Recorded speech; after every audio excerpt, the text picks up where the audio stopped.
syukran lillah, sholatan wassalaman ala rasulillah wa ala alihi wa ashabihi wa man tabi'ah. Raditu billahi rabbahu bil islami dina wa bi muhammadin nabiyya wa rasulah. Rabbi syarah li sadri wa yassir li amri wahlul 'uqdatam min lisani yafqahu qawli. Amma ba'du, asyhadu an la ilaha illallah wa asyhadu anna muhammadar rasulullah. Yang kami hormati pada pagi hari yang berbahagia ini adalah yang pertama sekali adalah Ustadz kita yang akan sebentar lagi akan menjadi guru kita, yaitu Ustadz Umar.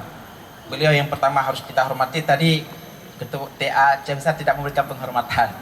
Nah, jadi ini yang pertama, beliau yang sangat istimewa. Beliaulah yang nanti yang akan memberikan beberapa pencerahan nasihat pada kita semua, sehingga akan menjadi ya juga bahagian daripada pengajian pada hari yang berbahagia ini. Kemudian Bapak Ibu sekalian, juga dalam kesempatan ini kami memberikan penghormatan yang setinggi-tingginya kepada PPK P3MD Provinsi Aceh, Bapak Zul Husni, atau yang akrab kita panggil Pak Ul, dan bersama teman-temannya dari tim Satker Provinsi Aceh. Kemudian dari teman-teman kami dari tim KPW, ada beberapa orang yang sudah berhadir dan masih ada juga yang belum berhadir, dan juga ada satu dua yang berhalangan hadir.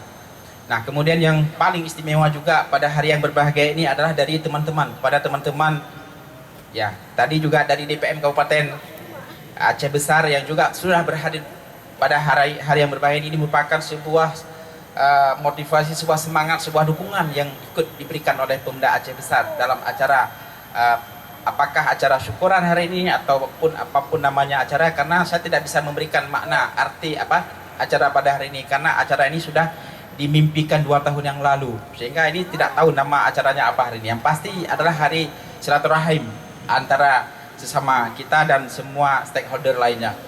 Kemudian Bapak Ibu sekalian, yang paling istimewa kami sampaikan penghormatan terima kasih yang setinggi-tingginya kepada teman-teman para pendamping TPPI Aceh Besar, yang hari ini di Aceh Besar ada 231 pendamping desa mulai dari TA sampai PLD. Ini tidak mungkin terjadi pada hari yang berbahagia ini kalau tidak ada kerjasama yang baik. Bahkan hari ini terus terang kami dari KPW yang selama ini selalu memberikan report, laporan progres ke pusat, itu Aceh Besar salah satu kabupaten yang paling besar kontribusinya dalam memberikan nilai yang tinggi untuk nilai progres Aceh. Yang pertama kami ingin berikan beberapa contoh, misalnya realisasi anggaran yang pertama sekali dari 23 kabupaten cair ke kabupaten tahap ketiga itu adalah Aceh Besar. Nah, itu salah satu bukti konkret yang nyata kami tunjukkan. Sementara data-data lain juga seperti itu. Penyaluran BLT kami melihat Aceh Besar juga sudah tinggi, sangat bagus. Bahkan ya mungkin bila pun ada 1, 2, 3 desa lagi, ya tentunya sampai dengan 31 Desember yang akan datang harus menjadi diselesaikan. Nah, kemudian Bapak Ibu semuanya, mohon maaf, mohon izin dalam kesempatan ini secara tiba-tiba juga kami diminta untuk menyampaikan sesuatu. Saya pikir kami tidak ada sesuatu yang bisa kami sampaikan, paling hanya menyampaikan saja apa yang sedang kita alami sekarang ini.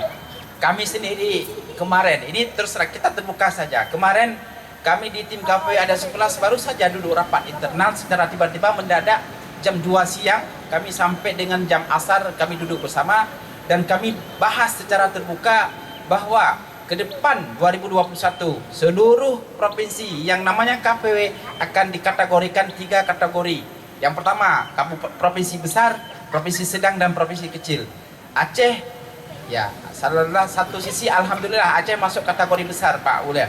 Jadi Aceh masuk kategori besar, dengan sendirinya KPW Aceh juga akan terjadi perampingan menjadi dari 11 menjadi 9, yang sedang dari 11 menjadi 7, dari yang provinsi yang kecil dari 11 menjadi 5 personil di KPW. Nah, jadi oleh karena itu teman-teman, kami kemarin secara tim internal itu sudah duduk dan sudah membuka secara lebar, kelihatan transparan, dan kami tidak tahu apa yang bakal terjadi per tanggal 2 Januari yang akan datang. Saya sebagai Koprov yang selama ini dipercayakan oleh Menteri Desa sudah 3 tahun lebih, saya pikir posisi saya juga sudah maksimal. Karena dalam sebuah jabatan itu pemimpin itu Polda saja 2 tahun sekali mutasi.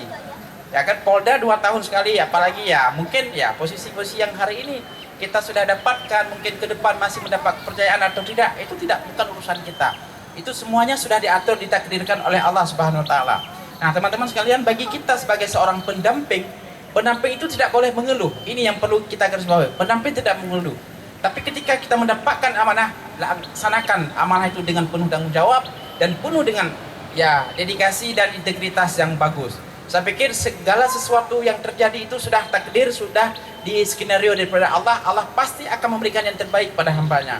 Nah, kemudian kembali yang tadi, kami di Aceh nanti di KPW Aceh akan terjadi pengurangan 2 orang. Kami juga tidak tahu siapa. Karena terus terang sampai hari ini mungkin Pak Ul saya yakin juga sama dengan kami.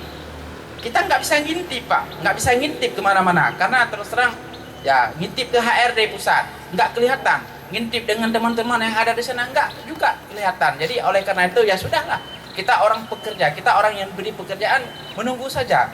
Yang pasti kita tidak diturunkan di tengah jalan sebelum sampai terminal. Terminal pendamping kita hari ini terminalnya tanggal 31 Desember. Semuanya alhamdulillah kita sampai di terminal.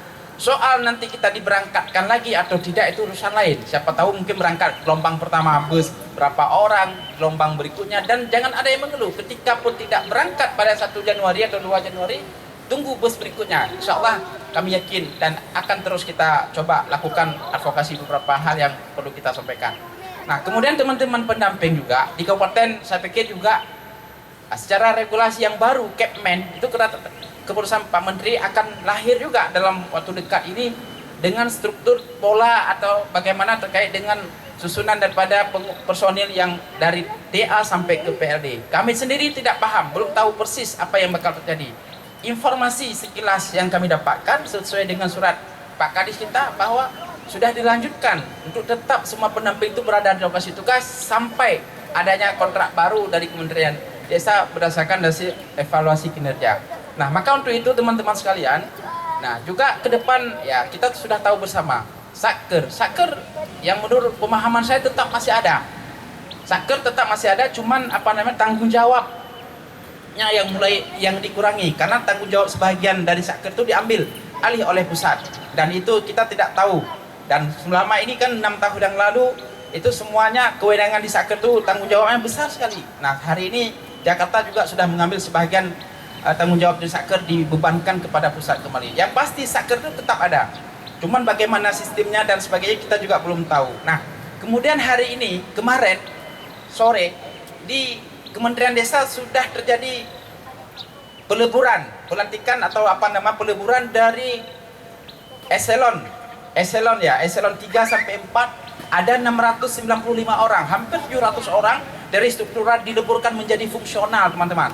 Dari posisi-posisi yang struktural selama ini. Karena SOTK baru di Kementerian Desa akan terjadi perampingan-perampingan, penghematan APBN dan sebagainya. Nah, jadi oleh karena itu semua hari ini menjadi kondisi seperti ini. Jadi semua kita tidak boleh mengeluh. Kita harus jalani, kita ikuti apa yang terjadi, mengalir saja dan sebagainya. Saya pikir itu beberapa hal yang bisa kami sampaikan. Dan yang berikutnya, saya dapat kabar beberapa hari yang lalu kemungkinan ini Pak Ketua, Pak TA ya, Pak Patli, bahwa di Aceh kemungkinan ke depan nanti akan ada kunjungan Pak Menteri. Saya dapat sinyal untuk diajak beberapa waktu ke depan nanti akan coba diskusi bagaimana apa yang akan dipersiapkan. Mungkin Saker pasti Pak Ul pasti akan ikut serta ketika ada informasi itu nanti kita akan sampaikan. Ketika Pak Menteri Desa akan hadir ke Aceh, kita akan coba perjuangkan bagaimana yang Zul Akli tadi sebagai PLD Sukamakmur Aceh yang sudah pernah menjadi peserta MTQ nasional akan kita coba tawarkan untuk menjadi yang baca Al-Quran, membaca ayat suci pada saat kunjungan Pak Menteri. Itu yang akan kita sampaikan. Saya pikir Pak Menteri akan bangga ketika ada pendamping desa yang ikut mensukseskan acara tersebut, apalagi membaca ayat-ayat suci Al-Quran. Itu saya pikir akan kita coba. Pak Ul pasti juga komit dengan kita, saya pikir dengan hal-hal seperti itu. Nah, mungkin itu saja teman-teman sekalian beberapa hal, dan kemudian kami minta kepada semua pendamping juga, ini forum ya Aceh Besar, bahwa beberapa surat yang kemarin turun dari pusat, dari kementerian, kemudian dibarengi lagi dengan memo Kornas yang sudah kami sampaikan juga kepada teman-teman, itu mohon untuk ditindaklanjut. Jangan berpikir bahwa ya sudahlah habis 31 kita tidak. Ketika kita tahu besok akan berakhir ya kontrak, hari ini kita tetap harus semangat untuk bekerja menuntaskan kewajiban kita. Karena kita hari ini sudah mendapatkan pembayaran gajinya, sudah kita dibayarkan sampai dengan tanggal 31 Desember. Tidak ada alasan sedikit pun bagi kita untuk tidak menuntaskan tugas-tugas yang masih belum selesai sampai dengan tanggal 31 Desember. Seorang pemberdayaan yang komitmen, yang punya integritas, pasti dia akan melakukan tugasnya sampai detik-detik akhir. Nah, jadi saya pikir teman-teman sekalian, beberapa hal ini maaf di depan kita nih, ada adik-adik kita. Saya ingin contohkan, saya kemana-mana kemarin ke kabupaten hadir, selalu saya ingin contohkan bahwa dana desa itu di dalamnya ada sebahagian besar, ya kan, sebahagian besar dari 5 triliun di Aceh itu untuk dana BLT. Jadi oleh karena itu Ustaz Umar ya, bahwa dana desa sekarang Ustaz 5 triliun itu ada sebahagian besar untuk bantuan langsung tunai yang diberi nama BLT dana desa. Jadi kemarin itu Aceh per tanggal 15 Desember itu sudah kita rekap total BLT yang disalurkan kepada masyarakat desa 1,1 triliun dari 5 triliun lebih kurang. Nah, oleh karena itu teman-teman pendamping semuanya, hari ini bisa kita lihat di depan kita ada anak-anak yatim, ada adik-adik kita. Mereka ini adalah bahagian daripada kepala-kepala keluarga yang tentunya kepala keluarganya ibu-ibu tentunya, bukan bapak-bapak, karena namanya anak yatim. Dan hari ini dana BLT itu banyak yang difloat atas nama ibu-ibu, atas nama perempuan, di dalamnya ada anak-anak yatim. Bayangkan ketika dana BLT itu yang sudah dianggarkan dalam APBD tidak selesai disalurkan, maka itu menjadi bahagian tanggung jawab tugas kita bahwa di dalam BLT itu ada hak anak yatim. Ada hak anak yatim yang belum disalurkan karena ada BLT di sana. Nah, ketika ada hak anak yatim yang belum disalurkan BLT-nya, maka apa terjadi? Kembali ke ara'aital lazi yukadzibu biddin.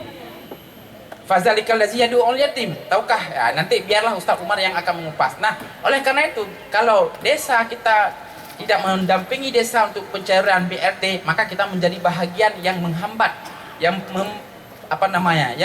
yang menyanyiakan anak yatim. Maka oleh karena itu, semua BLT kami harapkan tuntaskan. Tidak bisa tuntas saat 31 Desember, sudah diberikan kelonggaran oleh kementerian kita untuk bisa tuntas di awal Januari 2021 yang akan datang. Saya berpikir mungkin ini saja beberapa hal yang bisa kami sampaikan. Kami dalam forum yang berbahagia ini juga kepada teman-teman Aceh Besar semuanya, dan kepada Saker Pak Ul yang pada sebagai PPK-nya dan Pak Anzuman sebagai koordinator Saker, kami juga mohon maaf yang sebesar-besarnya.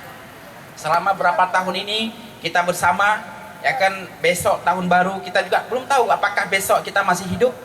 Jangan kamu menunggu kontrak, hidup saja belum tentu, apalagi kontrak. Nah, oleh karena itu yang perlu kita berdoa bukan kontrak dari kementerian yang harus kita dapatkan. Kita minta kontrak dari Allah dulu kita untuk bisa hidup ke depan. Baru kita berharap kontrak dari program P3B ini saja.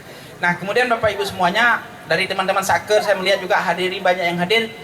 Ukhuwah yang selama ini terjadi, koordinasi yang selama ini terjadi, saya pikir ini tetap harus kita pertahankan dan dipastikan, karena kita ya dalam satu wadah, dalam satu organisasi program, tentu banyak terjadi perselisihan-perselisihan, itu hal biasa.